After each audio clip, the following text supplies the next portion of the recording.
Suicide is a tough topic, but the Washington County Reach for Hope Suicide Prevention Coalition wants you to know that there is always hope.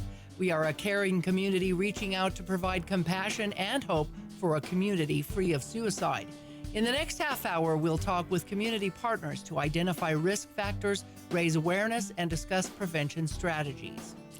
Hi, thanks for joining us for another edition of Reach for Hope. I'm Melissa Anderson. You know, our youth are among our greatest assets when it comes to our future, and they're also among the highest risk for suicide, especially here in Utah.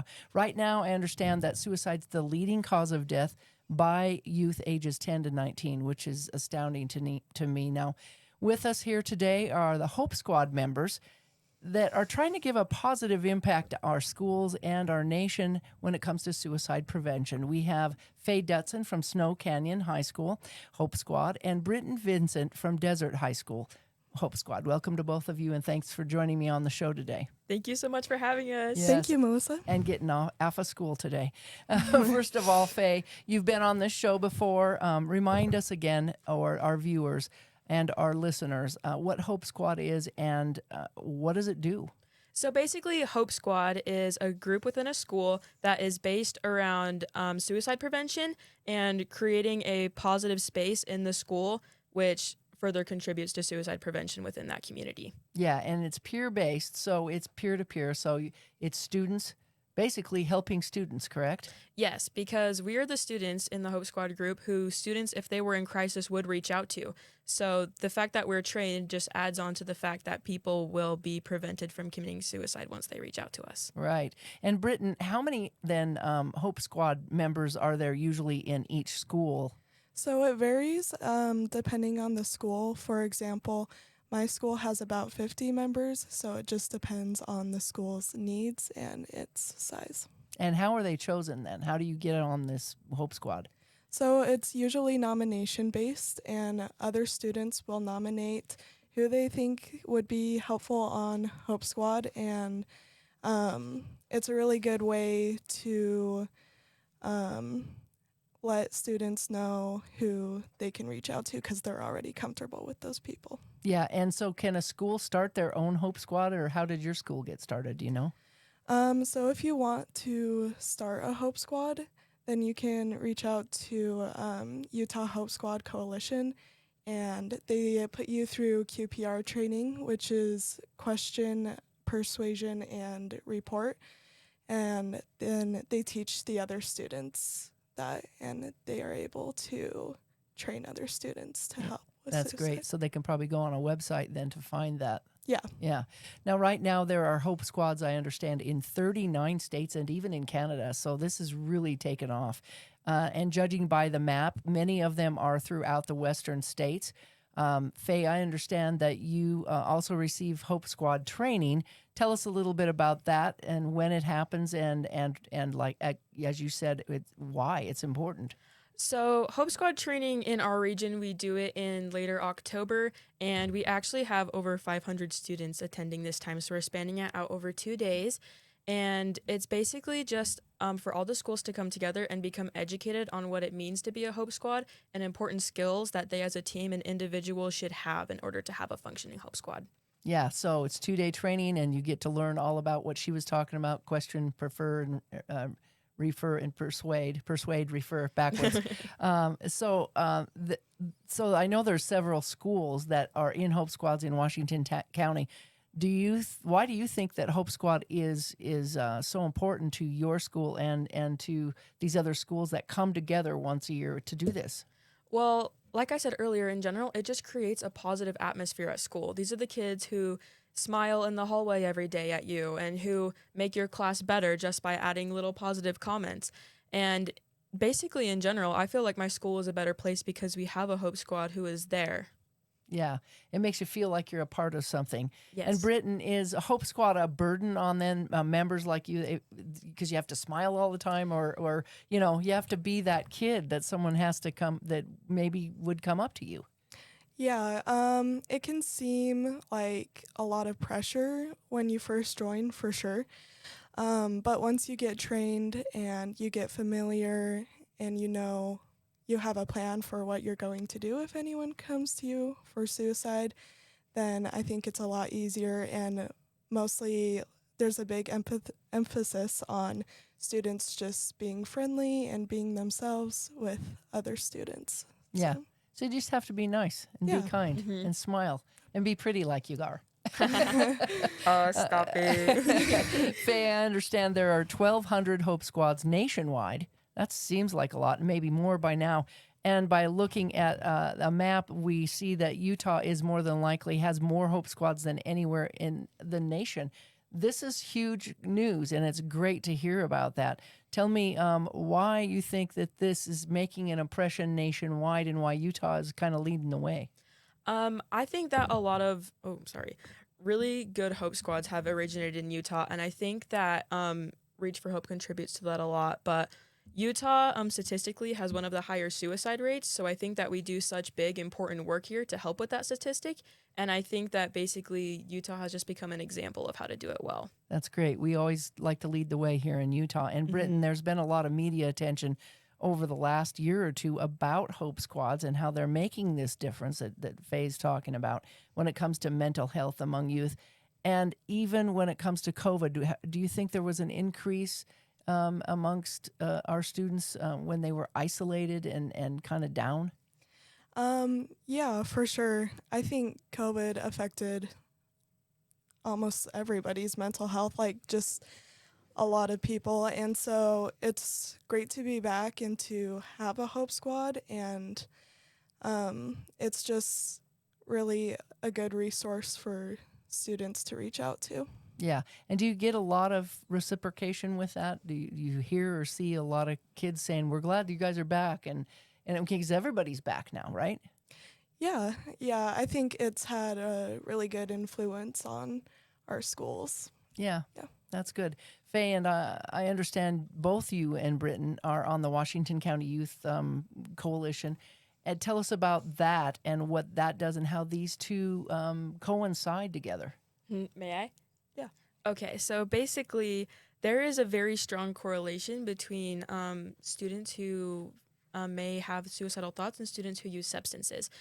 It is statistically proven that students who use substances are more likely to experience anxiety, depression, and suicidal thoughts. And on the other side of that coin, students who may feel anxious, depressed, or have suicidal thoughts may turn to substances as a coping mechanism. And neither of these things are great for youth. So both of our coalitions work hand in hand in that prevention state, keeping both out of the youth mind. And we know that alcohol and drugs actually are depressants, even though it might make people feel good and high and Yes, whatever. it's a momentary high, and it's actually like rewiring your brain to need that in order to be happy. It's so unfortunate because you're high or you're drunk for just a short amount of time, but it's depressing you for the rest of the time that you're sober so that you no longer want to be sober. Right, so you want to go back to that, and that's where the addiction comes in. Yes. And Britain, there's been a lot of talk about resilience, and I don't know. Can you teach resilience? Is resilience something that you learn? Is it a learned behavior, or do you think it's something that you just use, like she said, drugs and alcohol as a coping mechanism if you don't know how to respond or react to something? I think resilience can vary depending on people's experiences, but I do think it can be learned and it can be developed. We have lessons and things we teach in Hope Squad, such as self-care and like setting boundaries and things like that can really help build resilience. Yeah, and that's not being selfish. Yeah, no. I mean, that's actually taking care of yourself. Yeah.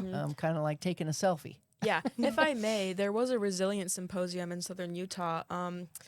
I want to say way earlier this year, and an old member of the Washington County Youth Coalition, Zach Moore, he gave an amazing talk about resilience, and I think he put it really well when he say that all youth have the potential to be resilient, and resiliency is great as long as you're given the capacity to be resilient. So as long as having tough times essentially isn't bad because you're learning from that experience. Yeah, we all need to learn from our experiences. Otherwise, we just redo it, right? We don't want to always go backwards. Britton, then, do you have any stories that you might share on how your experience as a Reach for Hope Squad member may have had an experience of how someone might have reached out to you or you might have helped someone? Fortunately, no one's ever had to come to me for suicide. I have had like a couple friends come to me just about like mental health issues and things like that. And because I'm in Hope Squad and I have that training, I feel like I can better help them. So it's been a huge blessing. What kind of coping skills then do you tell them to use? Like I've heard, take a deep breath, breathe out. I don't know. Sometimes I tell them just make sure to take a break every once in a while. Don't overdo yourself, especially if you're stressed or anxious. Definitely just take a step back and have some time for yourself. Take a chill pill. Don't be so serious. Yeah. I mean, life does go on and there is tomorrow and you will wake up, right? Faye, it's always tough to ask that question that we were talking about before that Britton brought up. Are you thinking of taking your own life or do you have a plan to? And so how has QPR helped make this things easier for you? Well, QPR is one of the most like basic trainings that you receive as a Hope Squad member, and it is super valuable. Like Britton said earlier, QPR stands for Question, Persuade, Refer, and that first letter is question. So when you see someone who's experiencing the warning signs of suicide, the first thing you do is say, hey, have you been considering taking your own life? Like, are you having suicidal thoughts? Because if you are, I would like to help you. Right. Have you had any experiences with that where you've had to refer anybody? Yes, I've had experiences where I've had to talk my peers out of crisis, and it's super sad. And I'm just so grateful that I have these trainings, because if someone had reached out to me and I wasn't trained in how to talk them out of that situation, then who knows what would have happened. Yeah, it's kind of scary. Yeah, well, thank you for sharing that. Now, Britton, what other tools then can students use in Utah to be able to reach out for help if they don't come to one of you? So a tool I like to use is the Safe UT app, and it's super easy and it's just a great thing to have in your pocket. Basically, at any point, you can start a chat or a call with a counselor on the Safe UT app, or you could leave an anonymous tip at your school just about someone you're concerned about. And I understand that's being used more and more. And then we also have the Live On campaign, Yes. which we've heard a lot about. Tell me a little bit about that. So they have an Instagram page where they basically have set up 10 lessons about suicide prevention, and anyone can watch them. You can binge through all of them if you would like to, but they're designed to be once a week for every 10 weeks. And since we're on social media all the time as youth, this is a great way to reach out or to, get feedback and be able to actually do that.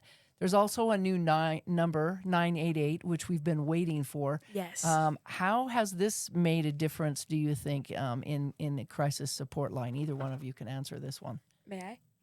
So the 988 number is because it is a national number that anybody can call and instantly be given mental health support for people who are in crisis. And it's so amazing because with a resource like this that's so widely known and widely accessible, we can just prevent so many more suicides in our nation. And you can text that number as well, right? Yes. Do you think this is going to make a difference? I mean, it's only been out since July, so. I think it's going to make a difference, and I surely hope it has made a difference already. Yeah. There's always a stigma, or there has been in the past, about mental health. Britton, do you think that stigma is being broken and that we're trying to finally break through with mental health? I believe so, yes, especially when Hope Squad is made up of all these students, then other students can learn and they can see that it's okay and it's even encouraged to have mental health checkups and to be open and vulnerable and ready to talk about mental health. Yeah, we just saw some kids on there from Pine Hills or Pine School. What is it? Pineview? Pineview School. They were jumping up in the air going, hey, woohoo. That's awesome. I mean, it's really a good idea to take it as a positive mental thing and just like you do if you have a broken leg or something. Faye, we know that bullying has been one of the biggest problems for people who have had, mental health crisis. Tell us a little bit about how social media plays into that and how it's been a really struggle over the years, but are we getting kind of a handle on that? I would say yes, we're getting a handle on it because there are just so many mental health resources and mental health advocates on social media now, and social media does play a big role in cyberbullying just because there is a screen there and you feel like that you're safe to say things to others that you wouldn't say in person behind a screen. But on the other side of that, there is just so much more social media that's dedicated to improving mental health that as long as you can access those resources, you'll be able to balance it out. And what are some of the signs then that maybe somebody's being bullied, or some of the signs that someone might be thinking about taking their own life, maybe warning signs that we hmm might see on social media? Well, one of my philosophies is that everyone has a story and that you never really know what someone's going through. So anyone can be having suicidal thoughts, but some of the more common signs that someone may be considering suicide is saying things like, oh, that won't matter for long, giving away their things so that they have a home when they're gone, being distant, being quiet, just overall not acting like themselves. And some people tend to chalk this up to, oh, they're just tired, or, oh, and especially if they've gone through a tragedy or something recently in their life, like a breakup, or they failed a test, or someone in their family died.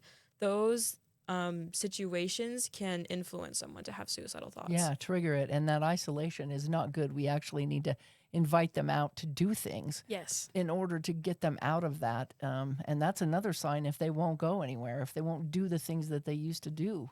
And all of a sudden they're kind of stuck and struggling. Uh, That's when you refer to the QPR and you say, have you been considering suicide? How can I help you? so how do we set up a plan or a safety plan to those who might be experiencing suicidal thoughts? For those who don't know, a safety plan is basically a list you make beforehand of mental health resources and healthy coping mechanisms for someone who think they may go into crisis eventually or have that prepared for if they do enter a crisis situation. So creating a safety plan is very easy. Just find the things that make you happy, find the things you enjoy, find the people in your life who you would talk to if you were in crisis, and prepare those things beforehand so in a time of need, you have that ready to go. So you can do this for yourself. Yes, you can do it for yourself. You can do it for your friends who you are worried about. You can do it for your siblings just in case. You can do it for anybody. That's a great idea to do that, to come out and say, hey, you know, if you ever have a problem, come talk to me or talk to someone. Because a lot of times it's hard to talk to family members or people who are too close to you. You don't want to tell them your problems, but also people might not want to talk to a stranger who don't know anything about them and they think they don't care too. And that's why we have Hope Squads, to have those youth there who can relate to you, who understand what you're going through, and who are there for you at the same times you may need it. Yeah, mentors. That's great. Britton, what types of things does Hope Squad and WCYC encourage youth to do to keep from misusing or substances and abusing drugs and alcohol that they might have to deal with? So in both Hope Squad and WCYC, there's an emphasis on educating people about both suicide and substance abuse. And so when we educate people, then the community gets more involved and they can support Hope Squad and WCYC. Yeah.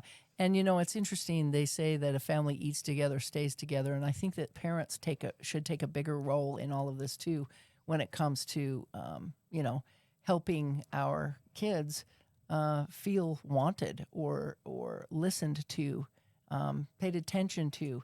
And they might be able to deal with some of these things in their struggles before it gets to that point of where they're thinking bad thoughts. Exactly. Yeah. There is another organization called Parents Empowered that their main thing is basically parent involvement, but they have a specific emphasis on preventing alcohol abuse in youth. And they have studies that confirm that a parent is the number one influence in a child's life on what they will think is good or bad and what they will choose to do or not to do. So parents definitely have a large role in preventing substance abuse, alcohol abuse, all of that in their child's lives. Yeah. So we just need to pay attention to some of those warning signs and listen and be listened to. Because sometimes maybe we feel ignored, or our parents are too busy, or we're all too busy running around doing our thing. So the one thing I've noticed is a lot of kids are on social media and they're just constantly looking at their phone. and they're not paying attention to what someone might be trying to tell them. And that's not right either. Sometimes we need to put that phone aside, which has been proven to cause more problems sometimes than it does, because your life might not reflect what someone else's life reflects on social media, which could be a lie or a false front. And I think that it's a good idea to maybe limit that use of that phone as well, social media. Yes, some students, some youth, if they are overly addicted to their phones, then taking away that phone or limiting use for a time might increase thoughts of suicide. But long term, if you can get them out of their hands for just a little bit every day until they eventually learn to have coping mechanisms that don't require the phone, then that's probably better. Yeah, and phones kind of can be addictive. I know if I lose my phone, Definitely. I'm like, where's my phone? Where's my phone? It might even be in my hand. I know. And I'm like, what was that about? Your brain becomes used to something, whether it's alcohol, drugs, phones, TV screens, movies, I don't know, whatever your addiction is. And we need to find a way to break that connection and create a different connection in our brain. I don't know how we do that, but I have that problem too. It's something you're used to. Yeah, no, definitely. Most people are codependent on their phones, especially for communication. And it's so hard when you're kind of like in a profession that requires constant communication and stuff like that. And even like when we help students in crisis, a lot of the times how they contact us is over the phone. So Yeah, because they're always on it. So maybe that pop-up reminder, how are you feeling today? How are you doing today? And I know there's a Schools Plus program that does a lot of that too, that we've talked about on this program before, that is very helpful in allowing students and youth to understand that, and even maybe adults. Britton, how can the community then become more involved in suicide prevention or even support Hope Squads and WCYC in our schools? Like I said earlier, I think just getting them educated about everything is a great way. Going to activities and fundraisers, that type of thing, and just making parents aware is a huge thing. So does WCYC and Reach for Hope, your Hope Squads, have activities that people can become involved in? yes. They do? So yeah, WCYC and Hope Squads. So Hope Squads have something at their schools called Hope Week, and each school can participate in their own Hope Week. And outside of Hope Week, Hope Squads are usually doing activities outside of that to promote mental wellness in the school. And as for WCYC, we do a lot of activities because one of our goals is community outreach. So often you'll see us doing booths at events. This Friday, we're going to Staley Farms to hold a booth. So where families and youth will we'll be doing checks there to make sure no one's using substances. We are out in the community, and there's lots of opportunities for them to meet with us. So how would someone get a hold of you or find out about these events? Do they go on Facebook, social media, right? Yeah, they would go on social media. Yes, we have an Instagram, and that Instagram is linked to our Facebook. So we have both. We have a TikTok, which is super fun. And this is mainly where we will post updates of events we're having or community outreach activities we're doing. We're also working to build our own website as well. Oh, no, awesome. And then pretty soon you'll have your own podcast, right? Oh, yeah. You're working for that. Tell us how else they might reach out to you if a student or somebody wants to get a hold of you. Is there a list of names in your schools to know who these people are in the hallways? So I'm in charge of the Hope Squad at Snow Canyon, and one of the things I'm doing is once we have a list of people who are trained, I would do it early in the year, but I don't want anyone mishandling the situation that could go poorly. So after this training that we're having in the next few weeks, maybe next week, we're going to get a list of all the people who have been trained, and if they're comfortable with it, we're going to put a picture of their face and their socials and their phone number if they're comfortable with it, so that if someone is in crisis, they know exactly who they can reach out to and who can help. Right. How about at Desert Hills? Do you know of any? How would they get a hold of you there?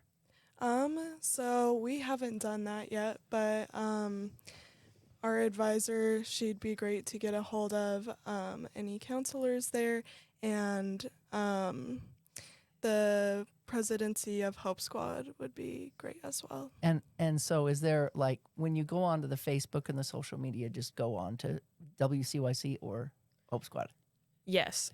If it's WCYC, it'll probably be the whole Washington County Youth Coalition or just WCYC. Okay. Well, I'd just like to thank both of you for your time, for the education that you share with us, and all of your dedication to this, because I know you've got to be making a difference. I can tell by the smiles on your face and in your eyes. So thanks so much. Anytime. Yeah, right. And if just remember, if you or someone you know needs help, to reach out 988 and try to help someone out, because we're all in this together. Thanks for watching.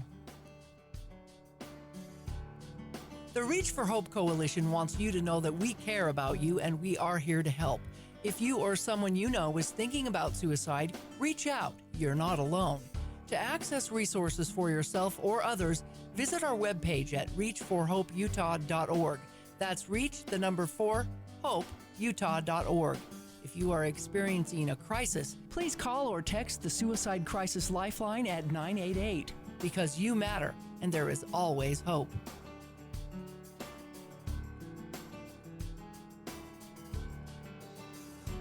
This has been a production from a podcast studio.